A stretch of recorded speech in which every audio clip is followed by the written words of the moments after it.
All right, all right. We are live. We are live.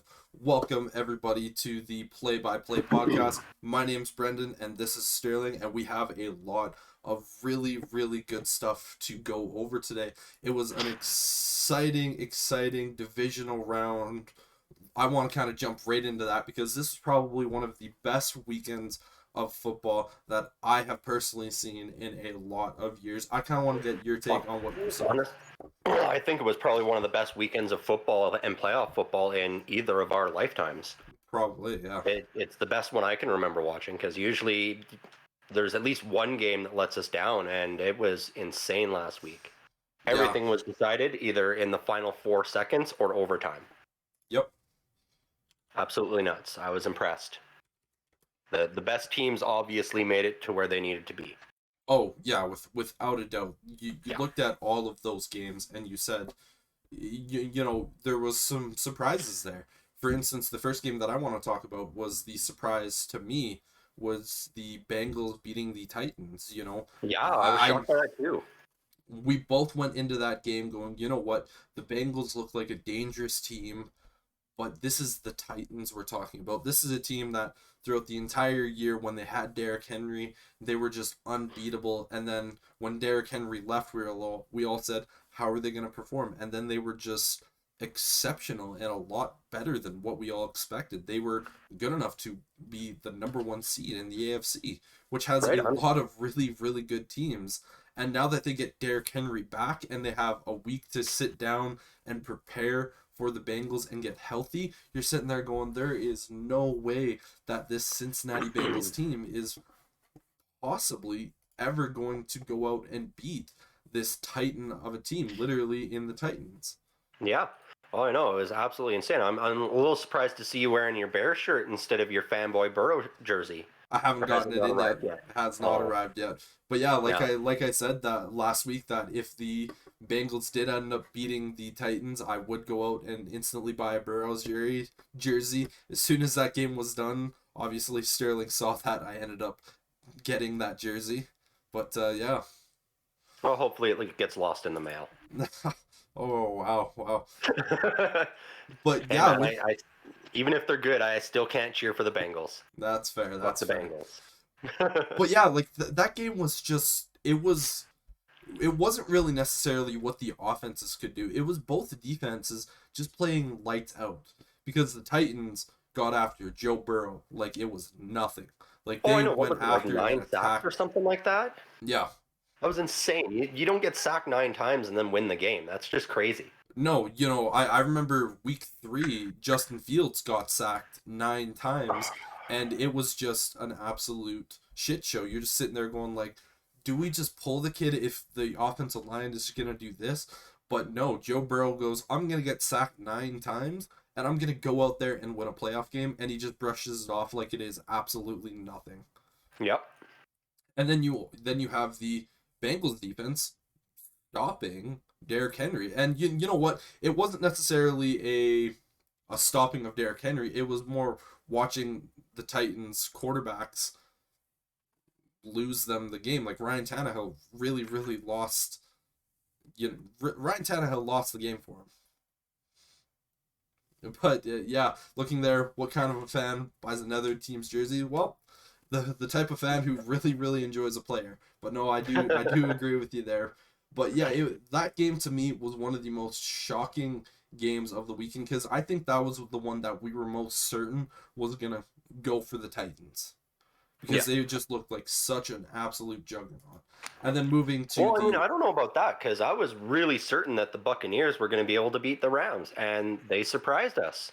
yeah, You funny know, the enough, that Rams. was the next game I was gonna try to jump into is that the Yeah, Rams and the Buccaneers. One I was thing, just oh, go ahead. unbelievable. I couldn't believe that Matt Stafford managed to hold on and not throw an interception and ruin that game for them because, we were watching that and we were talking while it was going on, and you know, we started seeing Tom Brady do Tom Brady things, Yep, and yep, we were sure that he was going to lead them back, and he very nearly did. he did, You he know, did. And we both said last week when we were watching this game that it was it really wasn't Tom Brady versus Matt Stafford. It was Bruce Arians and Tom Brady versus Sean McVay. Yeah. And we both looked at that and said, if Sean McVay can build the perfect game plan, they have a hope of winning. But if Bruce Arians starts, adjusting to that game plan, the Rams don't have a hope. And Well, that's just it. He did adjust, and McVay had that perfect game plan. And, I think 5 more minutes on the clock, or if they had been able to get going 5 minutes earlier, then the Buccaneers would have come away with that win. I agree with you completely. Yeah. But the Rams are lucky to sneak away with a win there, but it really was an amazing win for the Rams. It was, yeah. And yet again, another last second. I think we even joked about it. Like 3 out of the 4 games ended with a field goal with 4 seconds left on the clock. Yep, that they did. And then jumping into and that the other next one game, that ended that way was that Green Bay San Francisco game at Yep. Lambeau. Aaron Rodgers just could not get anything going in that game. Nope. It was unbelievable. That 49ers defense is something else. I was really surprised. Yeah. And, how fitting is it for longtime, franchise kicker for the Bears, Robbie Gould, to go out there. Obviously, he's playing for the 49ers. He has been for the last couple of years. But how fitting is it for him to go out there, kick the game-winning field goal, and then you also have Jimmy Garoppolo, who grew up in Illinois, who was a Bears fan, going out there and beating the team that he's hated all of his life in the Packers. To me, I know. It was phenomenal. Honestly, it's like Gould knew it was going to come down to that kick too. Like I've seen so much footage of him warming up and practicing his kicks the whole day. Yep. The Packers are running out on the field and he's kicking practice field goals over them. Cheerleaders are trying to do their thing during an intermission and he's out there kicking between them. He's like, no, screw you guys. I'm going to make sure that when it comes down to my kick at the end of the game, we win. Exactly. Yeah.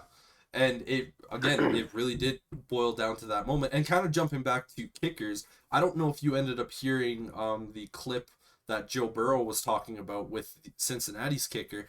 Right before the kicker went out to go take the kick, he's looking at Joe Burrow. He takes a practice swing and he goes, it looks like we're going to the AFC Championship game. And then he goes out and just drills the kick. To me, and the thing is, he's not like an experienced kicker that's been around for 10 years. He's a rookie kicker. To have that much confidence and to have that much balls to go do that. Cincinnati, they've got themselves a franchise kicker in that guy. A lot of confidence in him, yeah. Yeah, and that as a kicker, that's what you need. You need to be confident in yourself and believe in yourself, especially in the playoffs. Because so many of the games, as we saw last week, come down to you. Yep. Everybody talks about the defenses and the quarterbacks, but as we saw last weekend, the kicker is the one that's sending you to the next round. Yep. In 3 of those 4 games. Yeah, and then finally, really, fourth. To an extent, in all 4 of them, if you count that last one, like it was a kick at the last minute that tied it up. Exactly. You know what? To have a good kicker. And the weird thing is that Kansas City's kicker wasn't performing all that great during the game because he missed, I believe, 2 kicks earlier in the game. So you're looking at that guy going like, yeah, he has a huge leg. But is he going to be able to make it because he's had accuracy problems all day? And this is the perfect segue into jumping into talking about that Kansas City Buffalo Bills game, which we said was either going to be Kansas City making it a complete blowout or exactly what we saw, which was 2 teams just throwing the ball, and it's going to be whoever has the ball last wins. And that's exactly and it's just unfortunate that it came down to NFL overtime rules, and whoever wins the coin toss wins the game, essentially. Yep. They might as well not even play at that point with how those 2 offenses were. Whoever got that coin flip was going to win. I agree. And I would really love to see them go to more of a NCAA playoff where, even if you score on that first one, the other team gets a possession and an opportunity to score and tie it up. I agree. I do think maybe not necessarily going exactly to that college rules. I think the way that they would kind of have to go with it would be, if whoever gets the ball first, if they go out there and score a touchdown, you have to give the other team the opportunity to tie it up. Exactly. Yeah. But you have to do a kickoff and do regular regular style, though. Yeah. Yeah, not full NCAA where they give you the ball in the 25-yard line and you just try to score. Like a Yeah. full football, kick it off. If the first team goes down and scores, then we just resume, kick it off, and Yep. see if the other team can do the same. Exactly. And you know what? There's no time on the clocks at that point because in the playoffs, it doesn't really matter. You're just going to keep going until you go. Exactly. Yeah. So setting those like 10-minute quarters, it just feels unnecessary. Yeah. They need to change things up for sure. And even the Chiefs were saying that because it was such a good game, and I think they almost felt bad winning that way because even they felt it was so competitive, and that easily could have been a Super Bowl caliber game, that one. Oh, without a doubt. And you know what? Looking back on this entire playoffs, we might be looking back at this game and saying this is easily the best game that we saw because going into this week, we have obviously the Bengals versus the Chiefs, and then we have the Rams versus the 49ers. And for the Rams 49ers, both defensive teams, I don't think that's going to be very high scoring. With this Bengals Chiefs game, who knows what could happen, but we're going to be talking about all that stuff later. But yeah, going forward, there's not really a matchup that we're looking at here that could even be possibly as good as that Bills Chiefs game. No, that was insane, and I still cannot believe that Pat Mahomes managed to drive down and score 3 points in 13 fucking seconds. And that's the thing is that when the Bills scored and there was 13 seconds on the clock, I think every Chiefs fan out there was like, I truly believe deep down in their hearts they thought it was over because it's like this is just not enough time. Yeah, we have timeouts, but to go out there and get that much yardage, it just seems a little too impossible. And of course, Patrick Mahomes just looks at everyone and just goes, no. But yeah, it really was a difference maker in that. But 13 seconds is crazy for sure to come back and win that game. Oh, I know that was impressive. I don't think there's any other quarterback in the NFL right now or ever in history that could have done that. No, he is making a case for himself to replace Tom Brady as the GOAT, which breaks my heart because that just means there's another quarterback in the AFC that's going to be dominant every year that I got to deal with. And you know what? Like looking at three quarterbacks from the AFC who are younger, it makes me take a look back at some of the quarterbacks that the AFC has had for a while. People were talking about this Kansas City Chiefs and Buffalo Bills game going like, oh, this is the new Peyton Manning, Tom Brady matchup. And I think the actual Peyton Manning, Tom Brady matchup is going to be Joe Burrow versus Patrick Mahomes, and then you're going to see Josh Allen kind of play that Ben Roethlisberger role out of those three, where he's going to be playing with them, but he's not necessarily onto that same level as these two guys. But again, we're going to get into that Chiefs Bengals game a little bit later. But yeah, it was 13 seconds. Tom Brady, when you look at him, or not Tom Brady, but Aaron Rodgers, this is the guy you always say, if you have 30 seconds left on the clock, you got to be sweating if you're the other team. Yep. And Patrick Mahomes has just taken that to a whole new level. He really has, yeah. Yeah. So now jumping away from the playoffs for just a quick second here, or for a little bit, we're going to talk about some of the head coaching hirings and the front office hirings that have happened this week, because this week has been the majority of a lot of the hirings. There have been some big hires, there's been some more quiet ones, but yeah, there have been some really interesting hires from what I saw, honestly. And obviously the first head coaching hire was the Denver Broncos, where they ended up hiring Nathaniel Hackett, the offensive coordinator from the Green Bay Packers. And a lot of people are talking about how now that Hackett is coming over from the Packers to the Broncos, that they are going to instantly be the lock for Aaron Rodgers, because they just have this instant chemistry and connection, which it does kind of look like that could be the case, but who knows? But yeah, I'm not going to say a lock, but it definitely increases their odds of landing Aaron Rodgers. Yeah. Especially seeing what they've done in the past. We've talked about the Broncos and how they they don't seem to build for the future; they build for the now, and that's what they did with Peyton Manning. Brought in a quarterback just to win a championship, and I think that's what they're going to do with Aaron Rodgers as well. If they can land him, that's the question. Does he want to go to Denver? Because there's a lot of teams out there that I think are going to make a push for Aaron Rodgers, and it's he's going to ultimately, be the bell at the ball. He's going to get to choose who he goes to.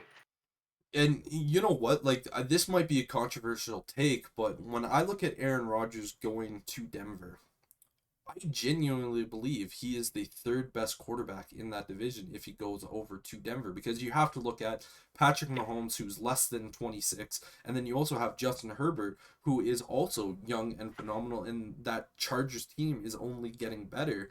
And you just kind of look at it and go, okay, like, yeah, Aaron Rodgers is great and he's one of the best to ever do it, but he's also getting older.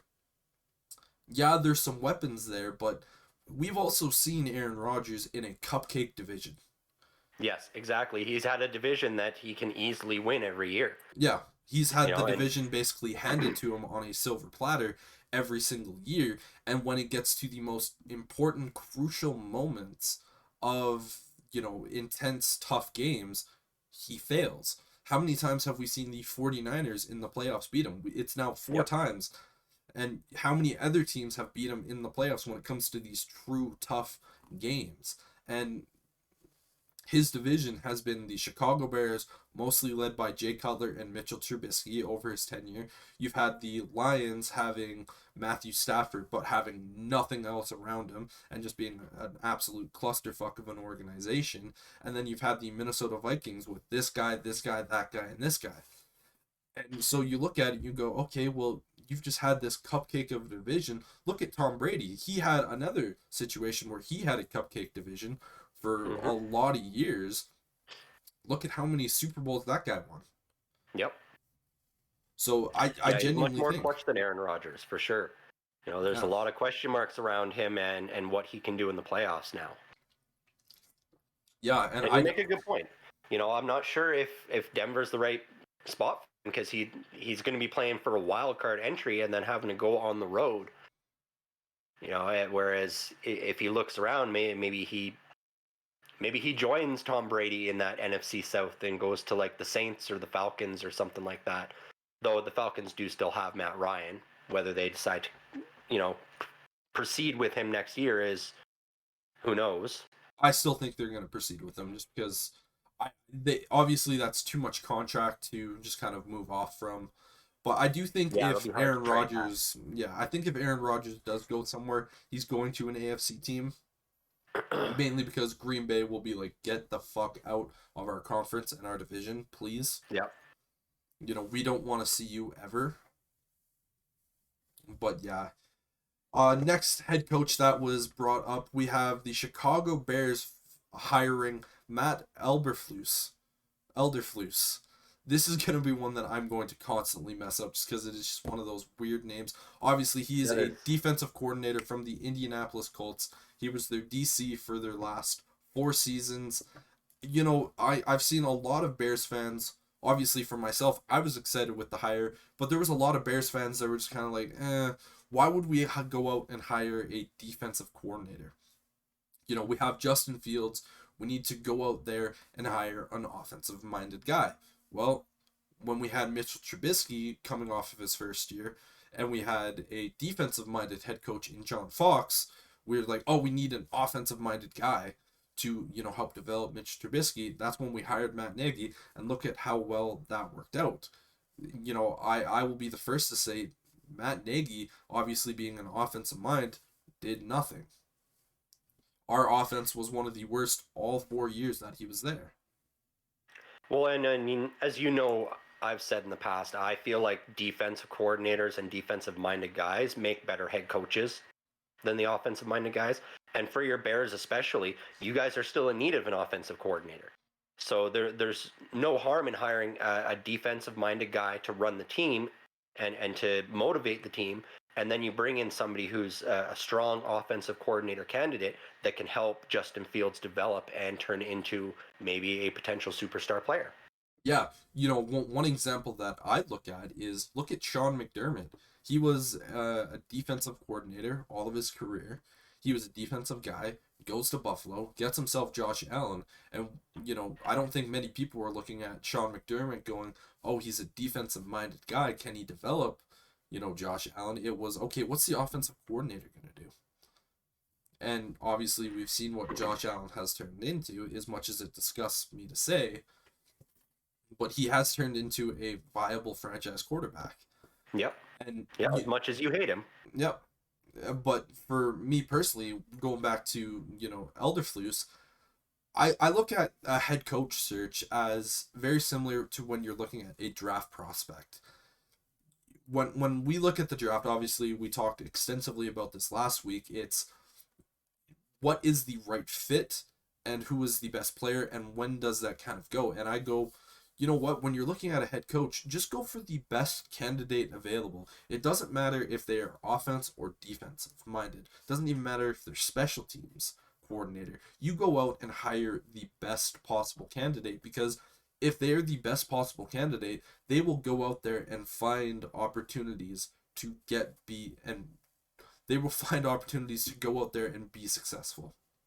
Well, and especially this year, with the Chicago Bears, they're a team that often doesn't promote from within the organization. They often will look outside, and there were so many other teams that were really looking for new staff on the sidelines and in the front office, that the Bears couldn't really afford to sit back and wait for that perfect guy. Whether you wanted to wait for Harbaugh to decide if he wants to come back to the NFL or not, because you sit back too long, and then all those really good candidates are already signed to other teams, and then the Bears are scrambling to find somebody. Exactly. So it was smart of them to make a move, whereas you've got a team like Pittsburgh, they love to hire from within and promote from within. And so it doesn't surprise me at all that they have not made a decision on a D coordinator and that they're just going to sit and interview people. They probably won't choose somebody until possibly even after the draft, I think. Yeah, that is a big possibility. And then going back to the Harbaugh situation, there was a report saying that Harbaugh did have a conversation with the Bears, and the Bears were pretty much willing to just offer him that head coaching job. But he wanted $100 million over 10 years, which the Bears looked at that and went, "You fucking what?" Like, okay, maybe bring that number a little bit lower, but we want you, but yeah, that doesn't shock me in the least, because we discussed that several weeks ago back in the regular season when talks were heating up of Matt Nagy leaving and Harbaugh coming back to the NFL, and we both said he'd be crazy to leave that Michigan job because he's essentially got tenure there. He's going to have a job for life if he wants it. Mm-hmm. And so for him to come back to the NFL, it would have to be a 10-year contract, and he's going to want $8 to $10 million a year. So yeah, you're looking at 10 years, $100 million if you want a coach like Harbaugh. And honestly, I don't think that's worth it for a team like Chicago that's still in that rebuild phase, kind of. It's weird with Chicago because they're kind of in a phase right now where you're like, this team could be in a rebuilding phase. It feels more like a retooling type of phase because you have some older guys that you're obviously going to be moving on from, but you also have a lot of young pieces that you're just like, if we move on from some of these older guys and we just get the right pieces around some of our younger guys, it's not really a rebuild. It's more of just like a retooling. Because, again, this was a team that last year made the playoffs. Yep. Granted, they were 8-8. They still made the playoffs. Yeah, I feel like if the development was a couple years further along for Justin Fields and he was established as, a franchise quarterback and he's definitely going to be there for another 10 years, then the Bears might have actually considered that kind of a contract. Because the tough thing is you bring in a coach for 10 years and you don't already have your franchise quarterback in place and a couple other pieces there to go that full 10 years, then you worry after year 3 or 4, that coach is going to start going, well, no, this isn't working. I need this and this and this. And he's going to start making demands that maybe the front office isn't able to provide. and then you have half a decade of turmoil because the head coach and the GM cannot agree on something. Yeah, and I just look back at the last time the NFL or someone in that world, a team signed a coach to a massive long-term deal, and that was the Raiders. But I actually want to talk about some breaking news that I'm just reading. Tom Brady has just announced he is retiring from football. Oh, interesting. Yep. He Tom saw the Brady love. is 22, after 22 years, is expected to retire. Or is retiring. So that is definitely a big shock here. Yeah, only the last couple minutes this has come up. But yeah, Tom Brady has officially retired from the NFL. Wow. Yeah. Both of us are kind Adam of speechless Scheffler at the usually moment. doesn't report that stuff unless it's true. So Yep. Well, I guess for right now we can always get back to what we're talking about, but Tom Brady deciding to retire after 22 years of football. This is possibly the biggest news in football that we've had for a long time. that's really surprising with how good he still looked this year. I really thought he would be coming back. Well, there's the new top option for Aaron Rodgers. If he wants it, yeah. Yeah, because they've already got a team built for a veteran aging quarterback to run. So, Yeah, the Kyle Trask era begins. jeez. Well, yeah, this is wow. Yeah, like there's nothing really you can say other than the man has just had an amazing career. Yeah. Obviously, he's won 7 Super Bowls. There's nothing really Tom Brady hasn't been able to do. No, he's the GOAT for a reason. He's won 7 Super Bowls. He led the Patriots to a dynasty for what, 15 years, 16 years, something like that. Yeah. And then he went down to Tampa Bay and turned that team into a perennial Super Bowl contender. Yeah. Unbelievable. Yeah, I'm surprised that he chose to retire. And only a couple days after Big Ben, taking away that thunder from Ben. He just Because we constantly can't has take away from him either. He announced his retirement this week as well. He and, did. Impressive season from him. 18 years with the same football team, which is extremely rare in the NFL. I mean, even Tom Brady, the greatest, couldn't stay with one team his whole career. But that was more Tom Brady's choice, though. It was. And I'm sure, I think Ben just didn't want to go anywhere else. And that's why he's hanging up this year, because he knew he wasn't going to be the quarterback next year. And I think he looked at it and went, I don't want to go play in Denver or New York or anything. I want to stay in Pittsburgh. Yeah, I agree with you. But yeah, two of first ballot Hall of Famers. Honestly, I look at Tom Brady retiring today, induct him into the Hall of Fame this year. Like, we don't need to wait. Right? We don't need this process to wait. Just induct him. It's gonna happen. We know it. It is, but I think they will wait. Brett Favre kind of frightened the voters a few years back when he retired, only to re-sign with, what was it? The Jets. Vikings first or the Jets first? He played for the Jets for a year, and then he retired again, and then Yeah. he went to Minnesota and played for, I think it was 3 or 4 years. Right, and so that's why I don't think they'll induct him this year, because I know Tom Brady is not as flamboyant as Brett Favre was, and so it's less likely that he'll retire and then come back. But after Brett Favre did that, I think the voters were like, okay, let's give them a year and see if they're actually going to stay retired, Yep. or if these old men are going to come back and play somewhere. No, I hear you. But I genuinely think for Tom Brady, this is him retiring. This is going to be the final call. Because obviously he's 45 years old. When, Brett Favre retired, he was in his late 30s, early 40s. Yeah, it was... Yeah, and, he just came back. But yeah, Big Ben and Tom going to the same time 5 years from now. Yep. Oh, yeah. Both of these guys are first ballot Hall of Famers. Multiple Super Bowl winners between each of them. I don't know if Big Ben ever won an MVP, but multiple time, all pro and mid Pro Bowls. Both these Oh yeah. guys are just amazing. I did send you a pretty funny image earlier this week that we both got a chuckle for Big Ben. Yeah. But yeah, wow.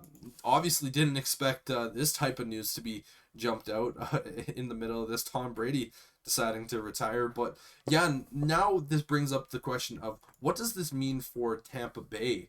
Because does Tampa Bay and Bruce Arians look at this team and go, it is full on rebuild time? Do we just sell everyone and just try to rebuild this thing from the ground up? Because again, yeah, they do have a team, but they also have essentially no cap space. They're going to be losing No. Chris Godwin. They're going to be losing a bunch of different guys. So I honestly think for the Buccaneers, instead of trying to go out there and get that Aaron Rodgers type of quarterback, they just go, you know what? We are going to tear it down and we are going to rebuild this thing. Yeah, it's do or die time for them for sure. Because they're stretched right to the cap, even with Tom Brady leaving, with Antonio Brown leaving. They're going to lose Godwin, like you said. I have a feeling that Leonard Fournette is going to go sign somewhere else also in the offseason. So they're really only going to have Mike Evans and Rob Gronkowski, because Gronk did come out this week and say that there were some possibilities that he may continue playing even if Tom Brady does retire. I don't think it'll happen. But you never know. I mean, I think he might stay until the WWE offers him a contract he wants. Because we all know he wants to go and be a professional wrestler. That's what Gronk wants to do. And so Yep. I think until that happens, he will stay with football. Yeah, it's kind of hard to disagree with you on that one. But I genuinely think we've seen Gronk play his last game. You know, Yeah. why would he want to play with any other quarterback?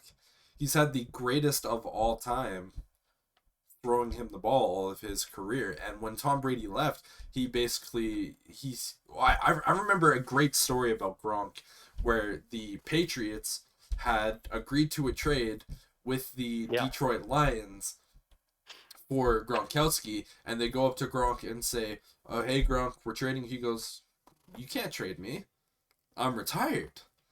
And Yeah. he basically just looked at them and said, "Listen, I'm not going to play for anyone else unless it's with Tommy B, Yep. TB12, and if you want to try to send me someone else, I'm just gonna retire. I'm gonna throw my hands up and go, you know what? I'll go do whatever I want to do." Because at the end of the day, he really can go do whatever he wants to do. Yeah, he can. Yeah, 100%. And you're right. I don't think he will stick around because he's not going to play with a rookie or undeveloped quarterback. The only possible one I could see him doing would be Aaron Rodgers. But as we said, there's so much cap question marks around Tampa Bay. I don't think they could even afford Aaron Rodgers. And another thing with Aaron Rodgers is that he's never really focused on throwing the ball to his tight ends. So, and that's another thing is that when looking over at Aaron Rodgers' career, he's always been more focused on throwing the ball to his wide receivers, and then it kind of, he'll get to the tight ends if it's open, obviously. But he had Jimmy Graham there for 2 years, and Jimmy Graham was basically nothing to that organization. Jimmy Graham had more yards and touchdowns with the Bears than he did with the Packers. And which is a shocking thing to think about. But yeah, I think for Gronk, he's probably gonna look at this and go, "Yep, I'm gonna retire too, guys. I'm out." Yeah. But wow, but yeah, Kyle Trask. Obviously, we need to see what he is going to be capable of doing because obviously he's the next man up. Brady last year was super excited when they drafted him. He was telling Bruce Arians, "Draft this guy, draft this guy, draft this guy." So obviously he's thought something in Kyle Trask.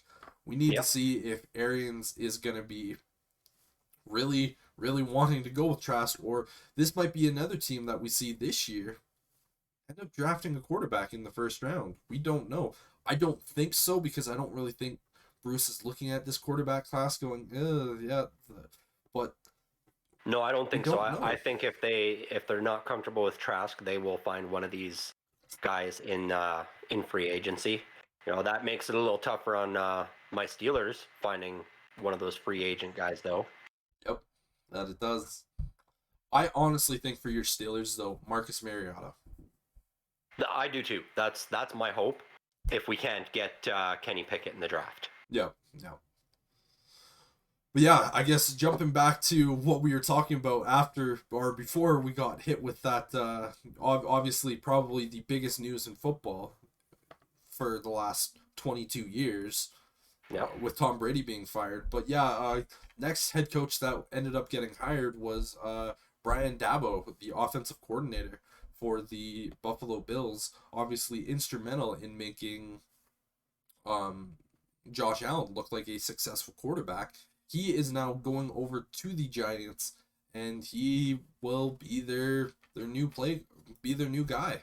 Yeah. I'm excited to see what happens there because the general manager that they've hired has come out and said they are going to be sticking with with Daniel Jones, which I think is insane to think about because he's just looked so bad. But I guess that was kind of on terms of what their coaching staff was doing with him. But even then, he just looked bad. Yeah, a lot of that was coaching staff, I felt like, play calling, and they didn't have a great offensive line around him either. And so as a result, you can't get a run game going, which means you can't get that pass game going. I think it was smart for the Giants to bring in two guys that are already familiar with each other because both the GM and the head coach are coming over from Buffalo. Yep. And so they're both already acquainted. You don't have that growing pains period. So I think they'll be able to hit the ground running, and we'll see what they can do with the draft. See if they fill some of those holes they've got, and if they can, improve upon their horrible record and horrible play this season. Yeah, and Not they the were Cowboys bad. off that pedestal. I unfortunately don't think the Giants next year are going to knock that team.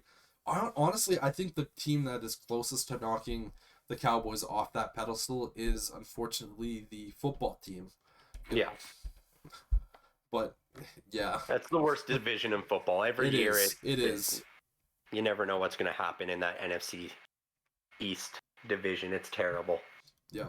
But not only were there some head coaching hirings this week, there was also a handful of general manager hirings, both that happened this week, and there was one that happened last week that we didn't really talk about because obviously there wasn't just a whole lot of information going out. The first general manager hire was Joe Schnoon. He was obviously coming from the Buffalo Bills staff and coming over to the New York Giants. As soon as I saw this hire, I basically tweeted out and said, Dabo's going there. Dabo, Yep. going there. It just makes too much sense. They have, you know, again, they've worked together. They know each other. They know how to improve with each other. I think this is going to be a good move for them. And obviously, it took a little longer than I initially thought, but they ended up getting their guy. The next general manager hire that was brought on was Ryan Poles, former player personnel or director of player personnel for the Kansas City Chiefs, obviously being hired on by my Chicago Bears. I loved this move. This is a guy that has been working with the Kansas City Chiefs for the last 13 years. And, he has been instrumental in helping that team become the team that they are. I was so excited to see this move happen, and I genuinely believe this man can take this team to a new level. I do find it kind of funny that the Bears go from a general manager in Ryan Pace and a head coach in Matt Nagy to a general manager now Ryan Poles to a head coach Matt Elderflus. Yeah. Going from two Matts to going from a Matt and a Ryan to a Ryan. Yeah, I think it's going to be good for your Bears, though. Both of those guys, that from KC, he's built a phenomenal team there. He's done a lot of good things, so that'll be good, especially with a lot of youth coming in through the Bears organization these days. Yeah, and then we also had one more general management hire. This was obviously for the Minnesota Vikings. I am going to butcher the hell out of this name. It is Kawasi Adolfo Mensa. He was obviously the vice president of football operations for the Cleveland Browns, and this is another good young hire. It seems like all three of these guys that were hired from the general manager perspective were actually younger guys. Yep. It seems like before, back in the day, it was always you're going to hire a guy who's in his who's kind of in his late 50s, kind of 60s, who's been around the league for a lot of years. But with all these guys, they're a lot younger, and it'll be interesting to see. Well, and I know a lot of these teams, including your Bears, we're looking at Omar Khan from the Steelers, who's been the vice president of football and business operations over there for many years. But then when the news broke that Kevin Colbert was retiring this year as well after the draft, I think all those teams backed off and went, okay, well, if Colbert's leaving, then we know Omar Khan is staying with the Steelers and becoming the new GM there. It seems likely. It just seems too likely. And because he was the next coveted one that everybody was looking at and wanting as their next GM. Yeah. And from what I'm hearing, the Chicago Bears, obviously going back to that offensive coordinator spot, it sounds like Luke Getsy, the Packers quarterback coach and passing game coordinator, the Bears have offered him the offensive coordinator job. And so it's basically now, does he take the Packers coordinator job or does he take the Bears coordinator job? I think the better option is the Bears job, because he's going to be able to call plays, because Matt LaFleur, he's the guy who's calling plays. And what would you rather have for play calling, Justin Fields or Jordan Love? Again, that might just be me being Bears biased, obviously, because of this, but I do think there is a vastly better option there in Chicago. And then we take a look at a potential nether head coach hiring. It definitely sounds like Josh McDaniels with the Raiders is something that is getting very close to getting done. Obviously, Josh McDaniels was with the Raiders, talking with them a lot last night. They're interviewing today, and it sounds like they could potentially get a deal done by this weekend, which I think would be a very, very interesting move. Yeah, that would be interesting. I really thought it was going to end up being Todd Bowles that landed with Vegas. Yeah, honestly, I thought he was going to be Rich Pasasio. Yeah. Because he took a team that had so much negativity and so much, just clusterfuckery around that happened this year, and he was able to not only take them to the playoffs, but make them look competitive while he was doing it. And I genuinely thought that the Raiders might be looking at this guy going, you know what? You did so much good work for us this year. Let's let you continue to move on. But it sounds like the Bears might be taking Bisaccio for their special teams coordinator as well. So, I'd be happy with that move as well. I'd be definitely happy with that move. Oh, definitely, yeah. And hey, there's still a lot of head coaching positions available, so we could see a lot more happen in the coming weeks. Yeah, we obviously have the New Orleans Saints job, which I feel is kind of like mid-tier because they don't really have a quarterback. They have more of an aged team. Well, now they're in a little bit of an easier division because Tom Brady's not there, but there's just a lot of rebuilding that has to go on with that team. The Minnesota Vikings job is still available. The Miami Dolphins job, obviously that Raiders job. What is going on with Jacksonville? Because all week I've been hearing, it's Brian Leftwich. But then, every time I hear that a deal is about to get done, new information comes out of going like, well, I guess it's not really happening.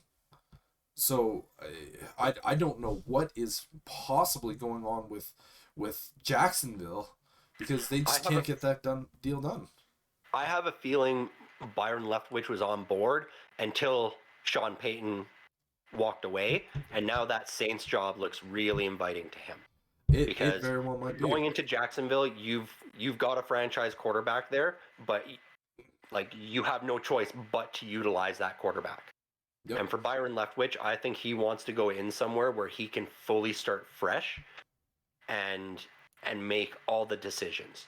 Completely. And I think the Saints job would be a better option for him, whereas someone like Doug Peterson might be a better option for Jacksonville. Might be, but we have seen with Doug Peterson, if he doesn't have the quarterback that he wants, he makes it very loud and very noticeable that he wants someone else, and That's very true. that's why he got fired and let go from Philly. Because at the Yeah. end of the day, Doug Peterson should have never been fired. He was a good coach. He won them a Super Bowl with big dick Nick Foles. Yep. And you just kind of look at that and go like, okay, like he just couldn't get the players that he wanted. Obviously, he drafted Jalen Hurts. That now you're looking at the Eagles going like, yeah, we kind of like this guy. He's pretty good, so we're gonna build around this kid. And Peterson's probably sitting back going like, okay, so now you guys are listening to me. Like, what the hell? But yeah, so I'd be interested to see if Doug Peterson does want to go down to Jacksonville, because he might not want Trevor Lawrence. Well, that's just it. It's tough to say. Trevor It Lawrence is. is a great quarterback, and he's going to be good for years to come. But the problem that whoever takes that coaching job is going to run into is there's not a lot of other tools there. And as soon as that rookie contract is up, if you're still the head coach there, you're going to run into some serious cap issues because Trevor Lawrence is going to want and probably deserve a big payday unless he turns out to be a flop. Yeah, yeah. And we also have one more head coaching job open, and in my opinion, this is probably the worst job to kind of go to, which is the Houston Texans, because like, what do they really have? They have Davis Webb or Davis Mills as their quarterback, but even that's not that great. And they were better than what they should have been this year for sure. But then you also have that headache of, what's going to happen with Deshaun Watson. I honestly think if the Texans really want to keep Deshaun Watson, they instantly go out and grab Brian Flores, because those two Yeah. guys want to hook up together and work together. But yeah, that'll be very interesting to see who ends up getting that job. Yeah, that will probably be one of the last jobs filled because that's likely one of the, it's probably going to end up being a rookie coach too, somebody who hasn't done it before. Yep. You know what that job kind of reminds me of? It reminds me of when the Cincinnati Bengals were looking for their next head coach, and no one was willing to even interview, and then finally Zach Taylor was like, I mean, like, I definitely don't deserve to be a head coach, but like, hey, I'll come be a head coach for you guys. He got the job. He ended up getting Joe Burrow, and now look at him. Right. Well, and I mean that's what the Texans looks like too, because you look at the list of guys who have interviewed for the job, and outside of Brian Flores and maybe Jonathan Gannon, like everybody else isn't super well known other than for being a player. You got Josh McCown who's been interviewing for that job. Hines Ward has interviewed for that job. It's all former players. Yep. And I feel like I'm hoping maybe Pittsburgh can just bring Hines Ward back and have him slap Matt Canada around a bit. Be like, man, use your wide receivers. Yeah, honestly, I would be really interested to see how Josh McCown does. Obviously, he's had a second interview, so that Yep. shows me that like they're somewhat interested in him, which is kind of funny because no one wants to go there. So they're like, "All right, McCown, I guess we'll interview you again." Right. And who knows? It might turn out to be something really good for him. McCown had a so NFL career. He was never the guy. He was always kind of that bridge quarterback. Maybe he might turn out to just be an elite superstar level coach. Very possible. Yeah. But kind of moving over to something, since we're talking about a lot of the head coaching news, is I want to go back and look at the last 5 years of some of the head coaching hires and talking about. Obviously, we're not going to take a lot of time with this, but it's going to be each year we're just going to look at the coaches that were hired, and if they've been fired, I have it all written down. But yeah, and just kind of see whether they were a defensive guy, a special teams guy, offensive guy, and just go like, well, it doesn't really matter for this way or that way. But yeah, we're going to start with 2017. We had 6 coaches hired. Obviously, there are 3 still around. We have Sean McVay, Kyle Shanahan, and Sean McDermott. All 3 guys have built themselves phenomenal careers. in terms of the NFL. I kind of feel bad for Kyle Shanahan because he hasn't been able to find himself a true franchise quarterback. You and I, when we play Madden, we always joke and saying, I have a 49ers offense. The only difference is I have a quarterback that can actually throw the ball. But yeah, Sean McVay, obviously, what we've said about him, he's one of the best game planners, but he's not a good, adjuster. Innovator. Yeah, he just doesn't adjust to the game terribly well. But he's one of the better guys out there. And then obviously Sean McDermott, he is a guy who has just been nothing but steady for the Buffalo Bills. He's brought them to 4 playoff appearances in his 5 years. And now that he has a franchise quarterback, that team could be dangerous for a lot of years. And then obviously we have 3 more coaches who ended up getting fired at some point. Anthony Lynch, Chargers, they fired him last year. He didn't really do a whole lot. He was kind of so-so for them. Obviously, they had a very aged Phillip Rivers when he initially got there. Yeah, we also have Vance Joseph for the Donkeys. He was just not great. He was never good, really, with Denver. And then we have Doug Marrone with the Jags, who was obviously fired last year. He only had really that one good year of when the Jags went to that AFC Championship game. Ended up falling to Tom Brady. But yeah, you kind of look at this list and go, there was 3 guys that were good, 2 that were offensive minded, and 1 that was defensive minded. It was kind of half and half. Next year, however, 2018, there was 7 guys hired. 5 of them are currently fired. Not a good year for 2018 coaches. No. The only 2 coaches that are still on their teams are Mike Vrabel for the Titans and Frank Reich with the Colts. The rest have been let go. Matt Nagy with the Bears for obvious reasons. Matt Patricia with the Lions. Steve Wilkes for the Cards. Pat Schumer for the Giants. And now you're looking at John Gruden for the Raiders. Obviously, I don't know if the Raiders would have ended up firing John Gruden at the end of the year if they would have made the playoffs. If none of this I don't think they would have. Yeah, so that obviously with Gruden being gone because of all the shit that he said and all the negativity surrounding him, obviously that was a negative part to that. But yeah, I don't know if Gruden would have been fired if this team would have went to the playoffs. I think if they didn't go to the playoffs, Gruden would have been fired. Oh yeah, for sure. Yeah. But yeah, it's insane to look at, a year that a lot of people were excited about with a bunch of big name coaches. Most of them are gone now. Going into 2019, we had Bruce Arians with Tampa Bay. He's won a Super Bowl. He's one of the best coaches in the NFL. It's hard not to agree with that. And then you have Cliff Kingsbury with the Cardinals, Matt LaFleur with the Packers, and then we also have Zach Taylor with the Bengals, who we talked about. No one wanted to go to that Bengals job, and he was like, sure, why not? And now that he has Joe Burrow, that is the only reason he hasn't been fired. So all of those guys did fairly well there. The guys that got fired were Brian Flores, who should have never been fired with Miami. He had that team with the best record that it has had for the last 20 years under him.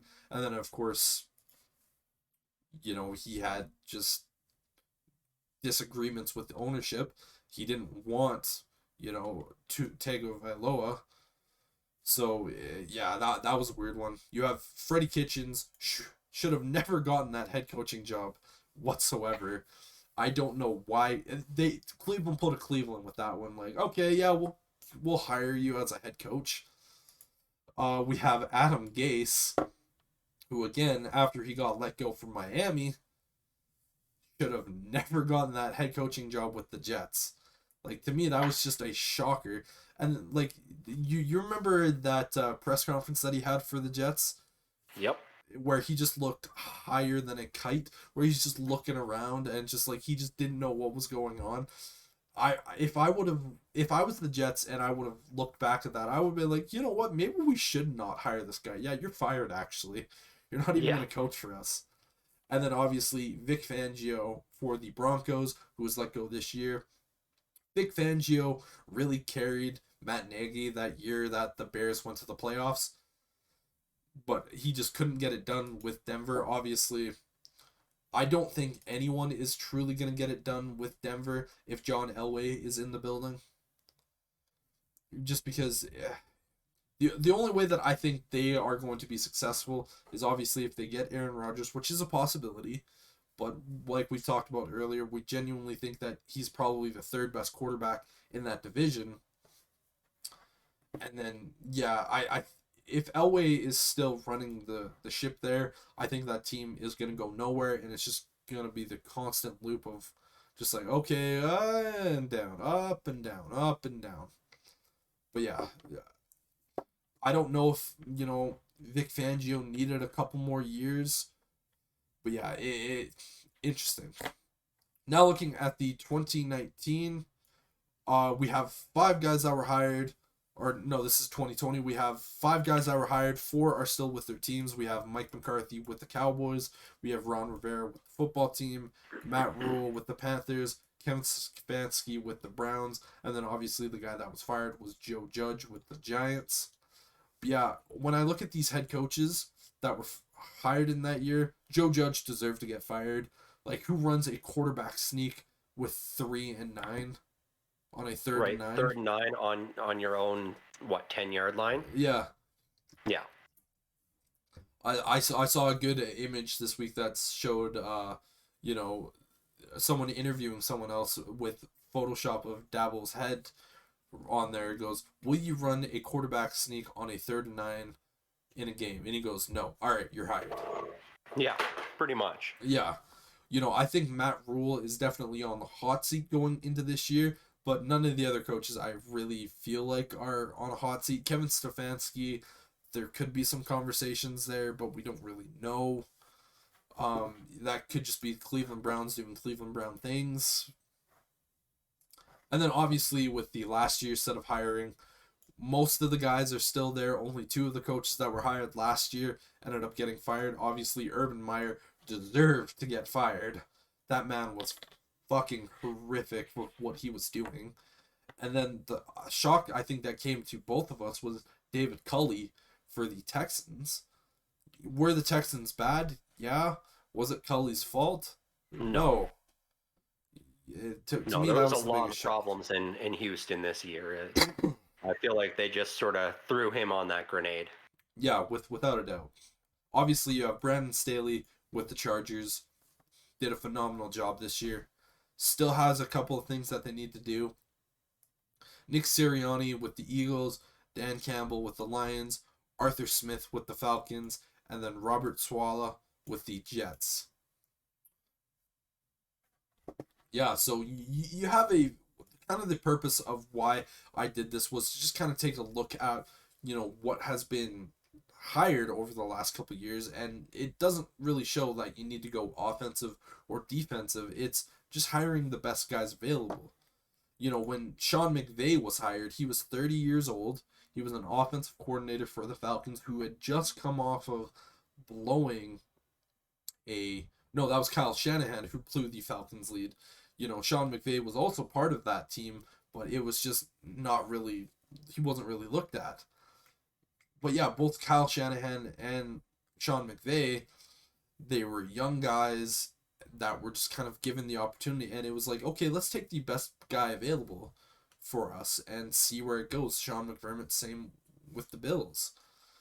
Mike Vrabel is a defensive guy, and he has made that Titans offense look somewhat good with Derrick Henry. It's genuinely just going with the best player available or the best person available for that job.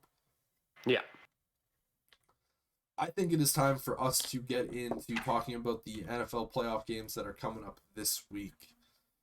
Yeah, a couple of really good big games coming tomorrow. Yep. The first one that we have up on the docket is the Cincinnati Bengals versus the Kansas City Chiefs at Arrowhead. Sterling, I want to get your thoughts on it. Well, I mean, I think it's going to look a lot like last week. Um, both these teams have explosive offenses, and that's what we're going to see on display. It's going to be back and forth, just like it was with Pat Mahomes and Josh Allen. It'll be just score, score, score, back and forth. I don't see a ton of defense being successful tomorrow for this game. Patrick Mahomes is just too good. He'll start slow, maybe. Maybe that Bengals defense will get close to him a couple of times, and that's when he'll start moving out of the pocket and throwing those little underhand passes he does. It's going to be like last week, though. It's whoever has that ball last is probably going to win that game. Yeah, it's hard for me to disagree with you on that one. I looked at this one and I said, you know what? If Joe Burrow was able to beat the Titans, and we all looked at that game going, there's no way that they're going to beat the Titans. I genuinely think Joe Burrow just has too much, calmness and coolness running through his veins that he's just like, yeah, I don't care if you're Patrick Mahomes. I'm going to go out there and I'm going to beat you. I don't care what you did against the Buffalo Bills.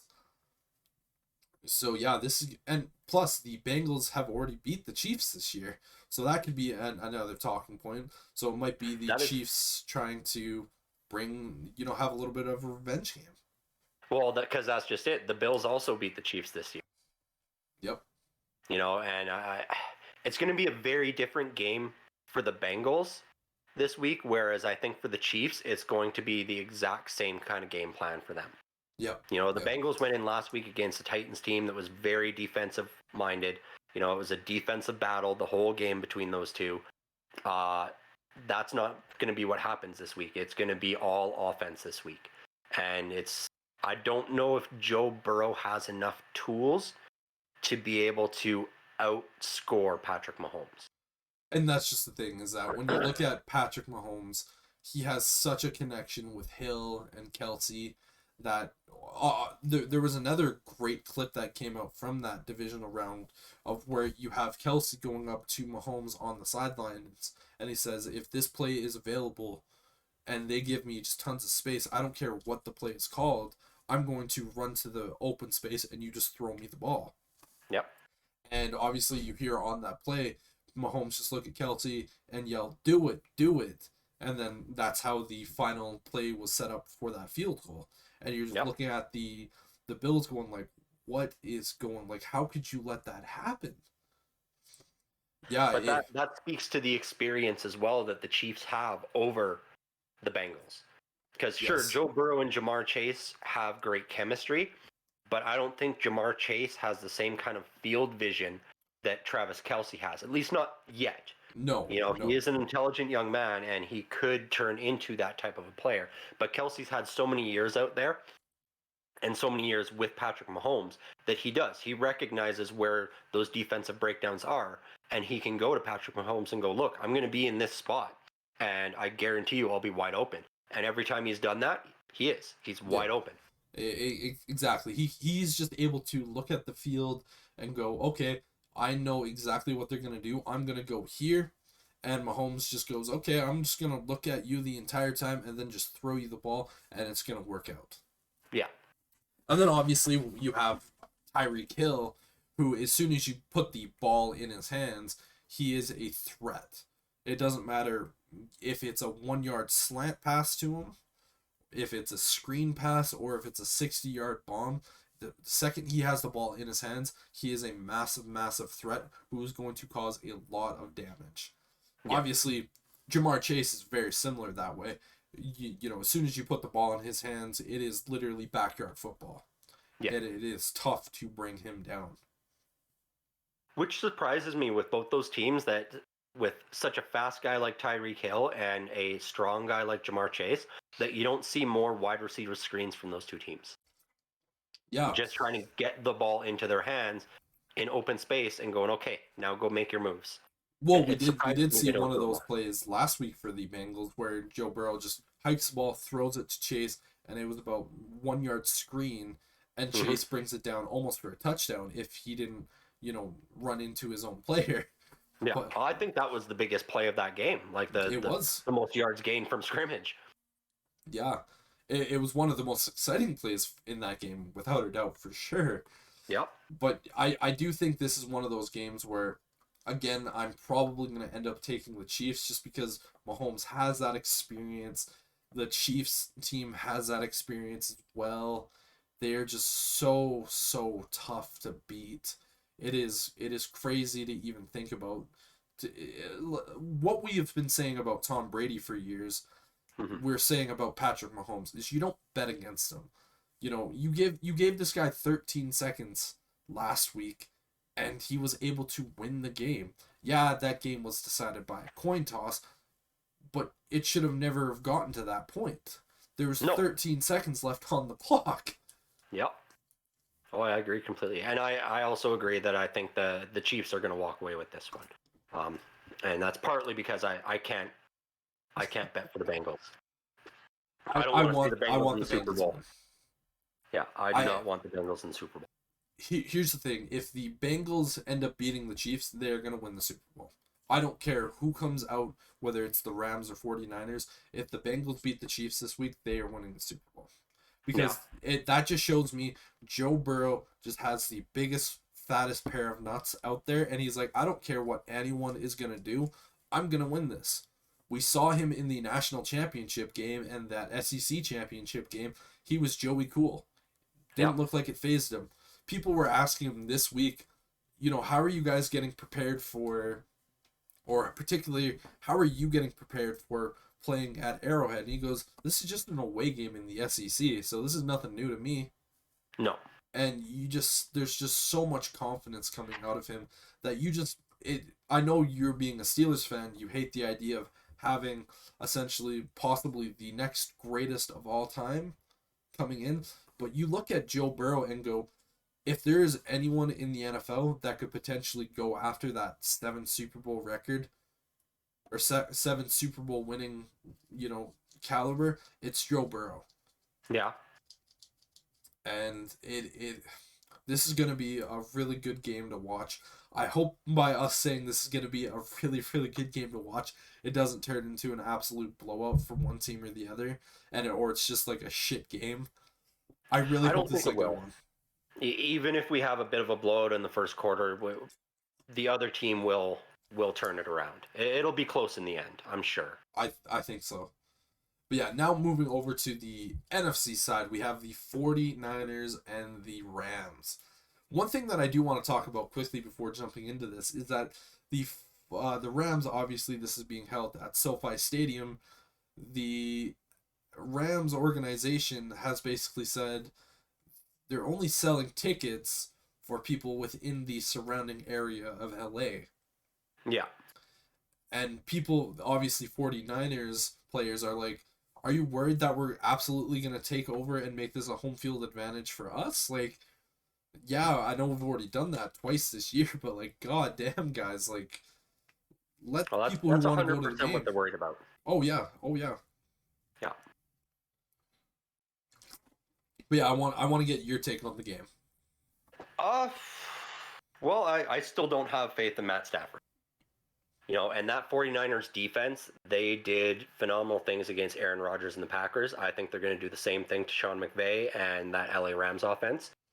Cooper Kupp will have himself some good plays, as he always does. He is a phenomenal wide receiver. But I think Jimmy Garoppolo and the 49ers walk away with this one, just like they've beaten the Rams every other game. Yep. The Rams they cannot seem to get past San Francisco, and the Niners are on a tear right now. I think the 49ers are the favorite to win the Super Bowl this year. This is a really good game, or this is going to be a good game. One thing that I want to mention is with Jimmy Garoppolo. What this feels like to me is that the 49ers team, everyone except for Jimmy Garoppolo is playing lights out. It feels like Jimmy Garoppolo is that kid who's in the group project who does nothing but still gets an A. Like, to me, that's what this really feels like. Because last week, he wasn't particularly good. He had a couple of okay moments, but it wasn't the 49ers, or it wasn't Jimmy Garoppolo beating Aaron Rodgers. It was the 49ers and their defense beating Aaron Rodgers and the Packers. That's what it was. It was, but a key part of that for to defend Jimmy Garoppolo would be he managed the game well and he protected the ball.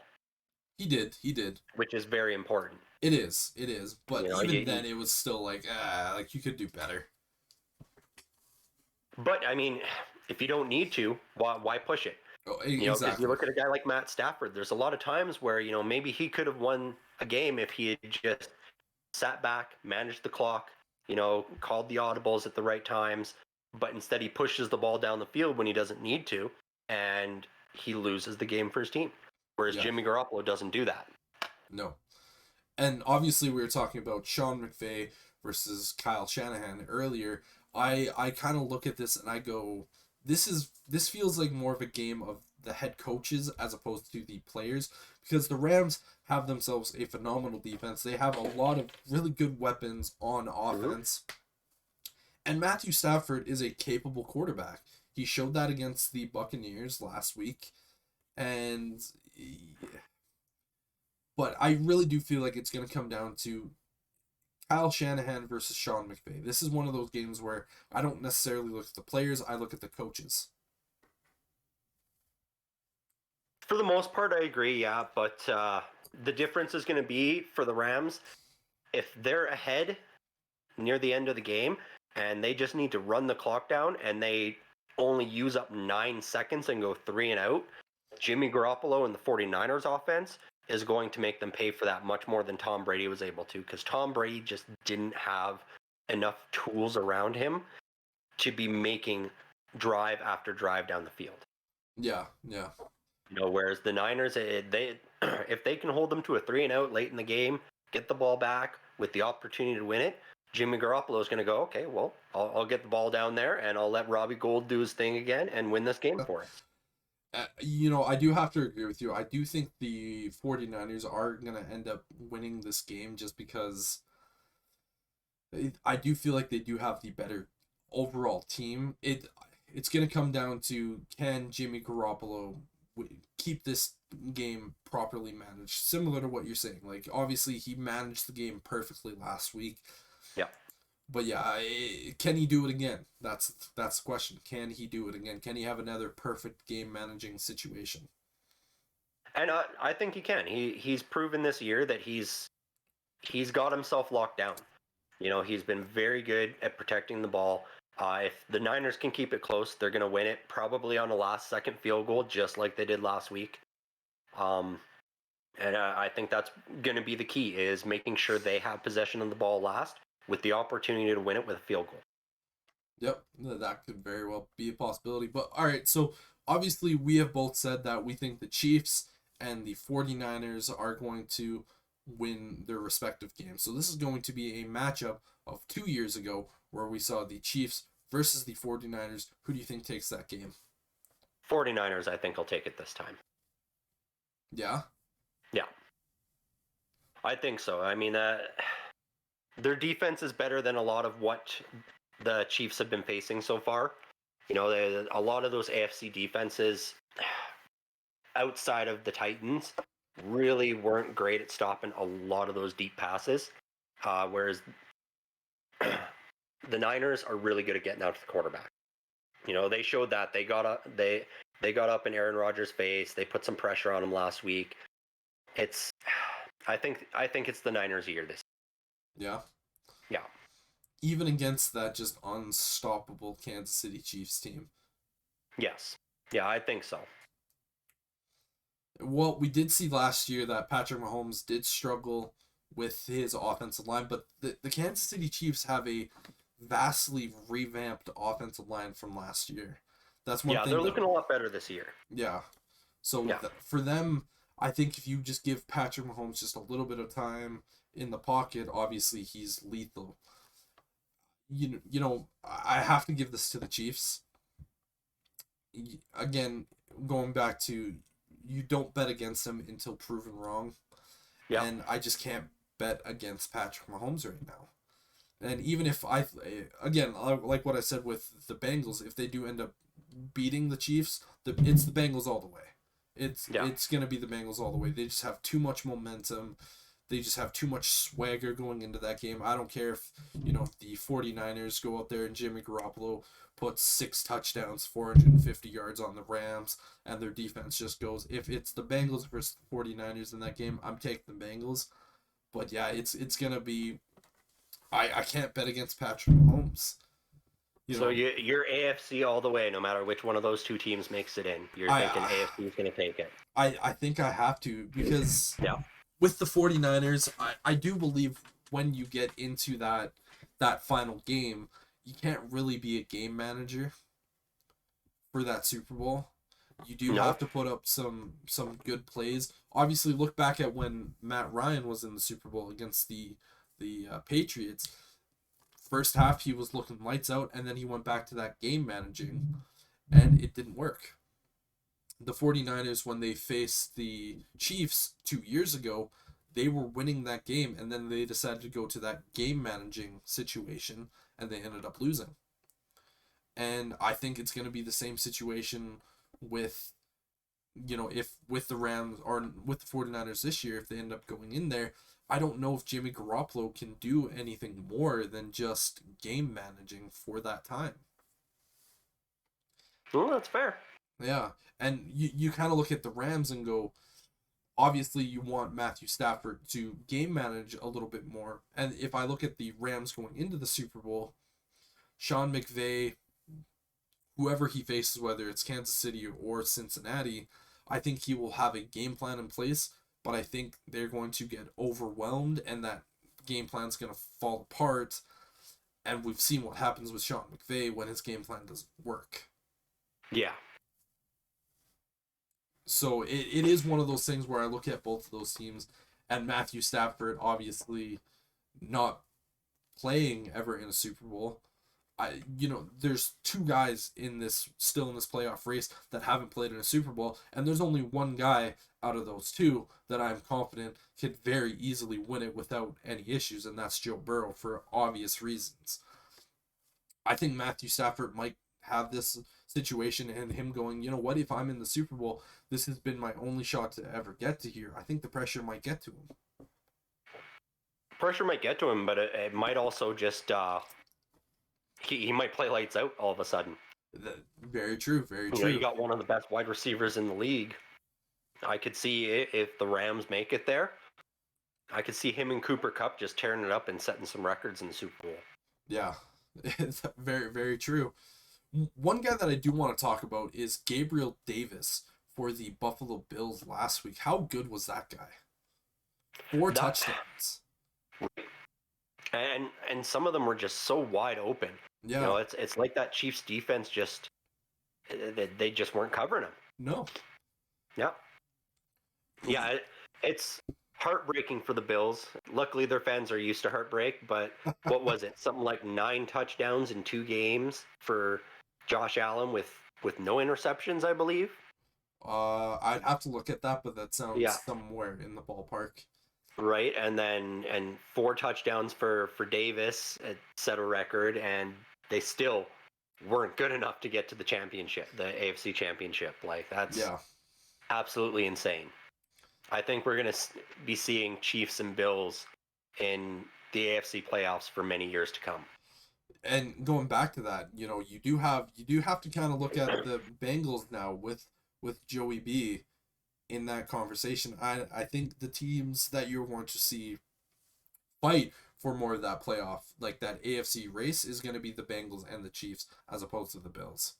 Really do. The only difference I see is the issue with the Bengals is they have a really hard time continuing to build their team. The Bills and the Chiefs are really good at filling in those holes that they've lost and not missing a step. When they build a franchise, granted the Bills can never seem to get over that hump and to the championship, but when they've built a franchise, they're really good at keeping that franchise together for years. The Bengals tend to fall apart. But the Bengals have also never had a quarterback of the capability of Joe Burrow. Well, and that's just it. That's the end all and be all for that team. You know, if Joe Burrow goes down with an injury in week 3 of an upcoming season and he's out for 6 or 7 weeks, I don't think we see that Bengals team making the playoffs. Yep, that is a You know, good point. and that's the difference. They don't build that depth where if they run into some problems, they can plug a guy in and go, okay, we're still a championship quality team. Yeah, I hear you, but also if you take out Patrick Mahomes and Josh Allen, are those teams necessarily for, like, let's say all three of those guys get taken out for 6 weeks? You know, are you looking at all of those teams going, what's going to happen for those 6 weeks? I think with the coaching staff that's in place in both of those teams, they still are able to at least run a 500 record, if not better. Fair, yeah. You know, whereas the Bengals, I think they buckle under that pressure and they don't have that ability because without Joe Burrow, it's literally, here's the ball, Joe Mixon, you go do everything. Yeah. And I don't think he could handle that weight himself. Yeah, Whereas it's tough for the sure. Bills have a much stronger run game and much more diversity. And the Chiefs still have all that speed and talent, both in the running backs and the wide receiver core, that you could put almost any quarterback in that spot and they're still going to be able to score touchdowns. Yeah, I hear you. Whereas with the Bengals, it's Burrow and Chase. That's all anybody talks about. So you put another quarterback in there, is Jamar Chase still that good? That is the question. That is the question, yeah. And so that's my only concern with the Bengals forward, is they don't have a lot of that depth and diversity like those other two teams have. You know, maybe another couple of drafts and they start building that out and they start looking towards building a dynasty, then maybe we see that. But they've never shown any experience towards actually building a proper dynasty. Yeah, and you know what's funny is that we're talking about these three guys in the AFC that are just going to be basically running the show, it looks like, for the next 15 years. We are forgetting to mention a guy in Justin Herbert who is also in the AFC. And, you know, unfortunately for Justin Herbert, he has the same situation with Philip Rivers, who was also the Chargers quarterback for a lot of years, of where he's going to be good and that team's going to be good, but they're never going to be able to beat these three other teams, it feels like. Yep. Which is, you know, I've always say in sports, history has a nasty habit of repeating itself, and it really does look like we are starting to see that repeat of like the Tom Brady, Peyton Manning, Ben Roethlisberger, Philip Rivers kind of dynasties that these guys have in the AFC. And it's unfortunate for some of these other AFC teams that are just looking at it going, well, great, guess we will never have the opportunity to go to the Super Bowl because it's going to be locked down for another 20 years. Like, great, cool, this is going to be fun. Yeah, I don't know if it'll be quite like the last 20 years. A lot of these guys, they're going to want payouts. Yep. I don't know if Joe Burrow stays with the Bengals past his rookie contract. I really don't see that happening. It really depends on what they do for the next couple of years. No. But also you have to look at Cincinnati and going, are they ever going to let him leave? And that is the big thing, because I think you look at Cincinnati and go, you know what, we understand like Cincinnati's not the greatest city out there, but Joe Burrow is an Ohio kid. So that's true. He knows Ohio. He's had success so far here. And I think he's genuinely going to want to take that over. Just look at what he said after beating the Raiders when they said, you know, like, what does this feel like for you winning this playoff game after this organization hasn't won one for 30 plus years? He goes, Cincinnati needs to get used to this because this is going to be the normal. Like, just getting to the playoffs isn't going to be good enough. It's going to be winning playoff games and potentially winning championships. So I think, you know, you do look at Burrow. Initially, there was a lot of reports when draft time saying he doesn't want to play for the organization. But I think once he got there and now that he's having some success, I think he's looking at this going like, why would I leave? Yeah, like this is fair. Home. This is home. Yep. Well, yeah, and I mean, you got to remember, I'm coming from a biased position as well, being a Steelers fan. I don't want to see Cincinnati succeed, much like you don't want to see the Packers succeed. Yeah. I hear you. And that Pittsburgh Cincinnati rivalry, that game is always bloody as hell. Yeah. Like And our they're defense is only getting better. yep. Yeah. But I'm looking at Pittsburgh moving forward. Obviously, they have that situation of what is going to happen with the quarterback spot because they've had the last 18 years of just consistency. Like even Ben Roethlisberger's worst years were some of these average quarterbacks' best years. Yeah. Yeah, it's going to be an interesting time for the Pittsburgh Steelers organization. It's a lot of things changing for the first time in 2 decades. With Ben Roethlisberger retiring, Keith Butler's leaving now. He's been with the team for 16 years. Kevin Colbert's retiring as the GM. He's the one that really built this Ben Roethlisberger team. Yep. And so it's going to be a completely new look in the front office and on the field. Yeah. And so it's going to be interesting to see what they go with. I think the fact that they're planning on keeping Kevin Colbert through the draft and then promoting the next GM after the draft makes me think that there's not going to be a lot of change. I think Omar Khan is probably getting that position, and he's likely going to take what Colbert does and then start putting his own twists on it starting next year. Yep. I think the two of them will probably work together through this draft and figure out what the team needs to be successful in the next 1 to 3 years. And then Omar Khan's going to have his opportunity to really show what he can do from there. Another interesting one's going to be, there's a lot of talk from the Rooney family that they want Mike Tallman to step back from calling defensive plays. Because he's been calling defensive plays the entire time that Keith Butler was the defensive coordinator. And even that last season when Dick LeBeau was there, he had taken over the defensive play calling. And I think they are going to be asking him to step back from that play calling duty and focus more on the player development and the inspiration of the team. Get somebody else in there that can call those plays and go from there. So that's the only reason I think this might be the first time we see Pittsburgh hire a defensive coordinator outside the organization. I think they're going to be looking at somebody and bring somebody in that's defensive minded from somewhere else. Vic Fangio, potentially. Possibly something like that, yeah. Because right now, looking at a lot of the guys who are in the organization already, they don't have a lot of play calling experience. And so that would be very risky to promote one of those, the linebackers coach or anything like that, and have him calling the plays.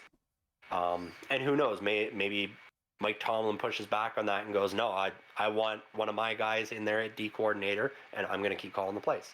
Sure. Now, so it's tough to say. Does this kind of turnover and with a lot of changes that is happening with the organization, does this give you a slight worry for the future of your team? Well, it's going to be the first time with me being a fan of this team that I'm going to be witnessing firsthand and going through these changes with them. So I'm not sure what's going to happen, to be honest.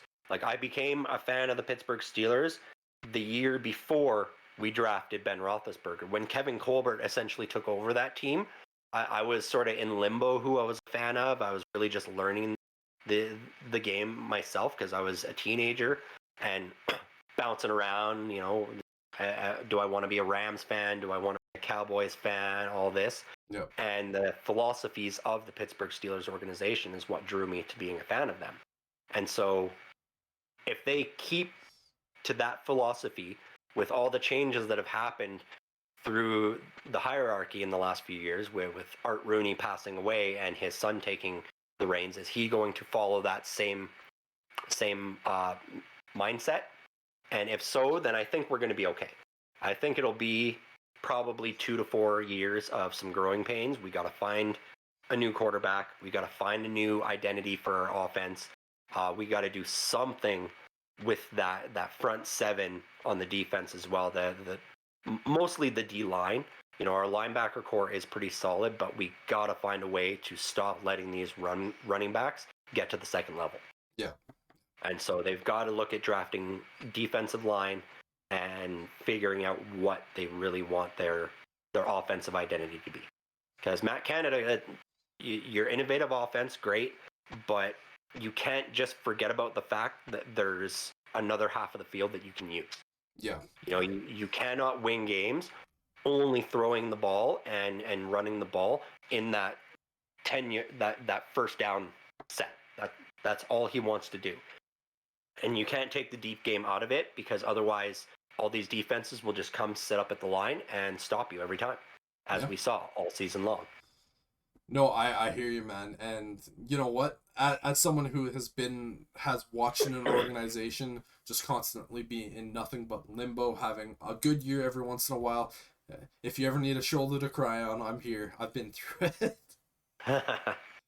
Yeah, we'll see what happens. I mean, it was a long time between dynasties for the Steelers last time. Yep. You know, it was the 70s, and then there was a lot of struggling through the 80s and 90s, and then the early 2000s, they got it going again. So hopefully we don't have to wait 30 years again. I don't want to have to be waiting until I'm retired to be watching a championship caliber team, but we'll see what happens. Yep. Well, over my time, I've only ever seen my team make it to the Super Bowl once. They didn't even win it. They ended up losing it. But the rest of it has just been pretty much disappointment throughout the entirety of it. You know, looking back at that 2018 season where they were so good, they went 12-4, and I honestly looked at that and I said, if the Bears beat Philadelphia, they are winning the Super Bowl that year, because their defense was too good. You know, their offense was serviceable. They were good enough to get things done. And it ended in a thing that I don't want to talk about anymore.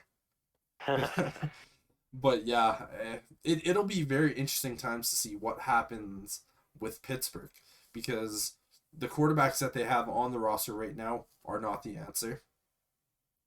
And then it's looking at like who's going to be brought in as this bridge quarterback, because at this point it really is who is going to be the bridge quarterback. I wonder if Tomlin looks at Kenny Pickett and goes, I really, really want this guy. We are going to go after him and see what happens kind of from there. Is Tomlin willing to trade up and give away a couple of picks to go after a guy like Kenny Pickett to get his guy of the future? You know, like what is going to happen over the next couple of years? And it's going to be interesting to see. Yeah, I don't think they'll trade picks to move up in the draft. They if anything, they'll swap that first with someone and maybe offer up a linebacker like a Devin Bush or a Robert Spillane, someone like that. Yep. Because we've got so much depth in that position. Beyond there, the Steelers will just sit where they are and go, well, if he's not there, then we're going to go after our second game plan, which will be to build up that defensive line and that defense again, because we can have a bridge quarterback, a game manager quarterback in there with that Matt Canada offense that he wants to do. If we have the number one defense in the league, we're still going to be making the playoffs. Potentially, yeah. Yeah, and that's what they got to look at. They're going to build a team that can stop Joe Burrow and Lamar Jackson. So for your ideal offseason, what is your ideal offseason for the Pittsburgh Steelers? Well, if we don't get Kenny Pickett, then it's either try to get Marcus Mariota. If you can't land him, you run with the two guys you've got. And then in the draft, you go defensive line, linebacker, secondary. You just build that defense, because we're probably going to lose Joe Hayden. The cornerbacks were a little suspect this year at times. We did have a pretty good pass defense, though, so I'm not too worried there. We have to get that run defense on lockdown, though. One really player, defensive tackle, a defensive end, maybe an extra pass rusher from the linebacker core, and some secondary players, and roll with what we got on offense if we can't get one of those key guys. One of the players that I heard that might be a good fit for Pittsburgh that I really like is Akeem Hicks. I really think if Akeem Hicks goes to Pittsburgh, that is a really, really solid pickup for you guys. Yeah, after what happened with Melvin Ingram, I don't see that happening. No, I think they got burned with Ingram this year, and it was one of the first times outside of Joe Hayden that they went to free agency to get a guy, and it didn't work out. In fact, it caused some turmoil in the dressing room, and I think they go back to their old philosophy of we're going to get our next guy through the draft, and that's That's all there is to it. Oh, and it worked for him too. So there's Yeah. nothing wrong with that. Yeah, I don't see them going to free agency. If anything, if a player approaches them in free agency, that's a good sign. Then I could Yes. see them picking him up, because that's what happened with Joe Hayden. Joe Hayden reached out to Pittsburgh and was like, "Hey, I really want to play with you guys." Yep. And that was the mistake they made with Ingram. They brought him in, and I don't know where the miscommunication was, but he thought he was going to come in and be the number one guy across from TJ Watt, when really they had intended to bring him in to be a filler guy. Yeah. The guy who goes in when TJ Watt needs a breather, when we need an extra linebacker out there when somebody gets hurt. That's what Melvin Ingram had been brought in. Yeah. And he did not like that. So True. Well, I don't really have anything else to talk about today. I don't know if you've got anything more. no, I'm pretty good. Yes. I think it was a Go for good it. chat. We got a couple of really good games to look forward to tomorrow. I agree with you. Yeah. Yeah. I'd like to thank everyone for stopping by and having an awesome chat with us today. We really appreciate all the support that we've been getting lately. But yeah, thank you everyone for coming out and watching, and we will see you next time. Thanks, everybody. Have a great weekend.